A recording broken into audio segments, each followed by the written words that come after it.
Hi, I'm Jordan Dietz, and I'm with FCA, the Fellowship of Christian Athletes, and we're one of NCCC's local ministry partners here in San Diego.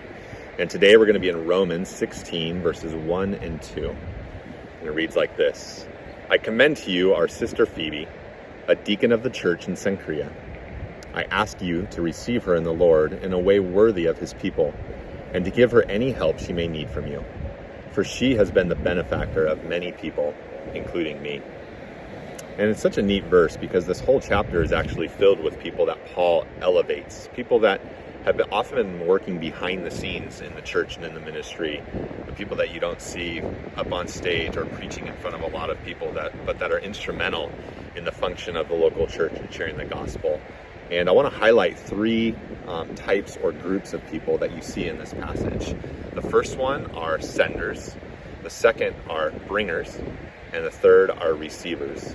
And depending on where you're at in your personal walk with the Lord, or what God has you, a season he has you in right now, you might find yourself in one of those categories or even multiples of those at the same time. But what I love is that our time with the Lord gives us an opportunity to experience each one of these in various ways. And in this particular passage, Paul is the sender.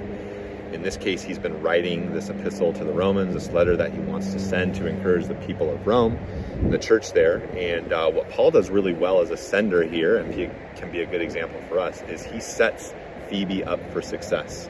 And so instead of just handing her a letter and saying, hey, good luck, let me pray for you on your journey as you head out to Rome, he actually takes the time to elevate her and to share with the people that are going to be receiving the letter these amazing qualities that she has, and the fact that she is practical in the way that she helps advance the gospel. And let me tell you, the world needs more Phoebes, right? Phoebe is the bringer in this story, and Phoebe is known as a trustworthy servant for the gospel.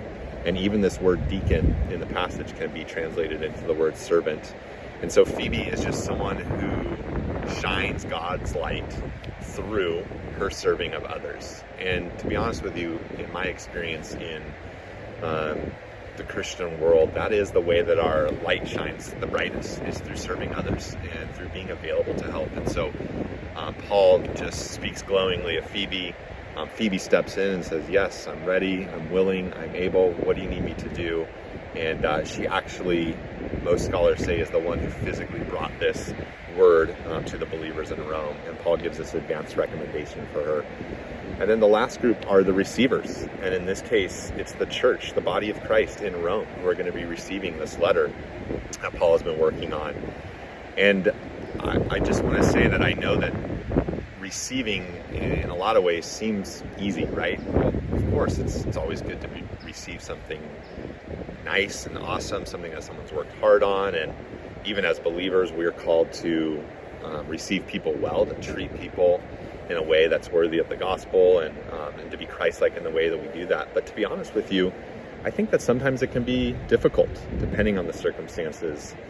I know that I've been guilty of judging people before receiving them, or based on maybe a unique set of circumstances or something that's happened in my life. Maybe I'm not prepared well to do that, but Paul really implores the Roman church to receive others well here, and I believe that because of that, they receive Phoebe well. And so we don't see the end of the story, but we know that Phoebe, again, was a trustworthy servant of the gospel. Paul sent her. She brought the letter to the Romans, and the church received her well. And here we are, 2,000 years later, talking about an amazing woman named Phoebe. And I hope we get to meet her up in heaven one day, get to hear more of her story. So hope that's encouraging for you, and hope you enjoy the rest of your day. Thanks so much.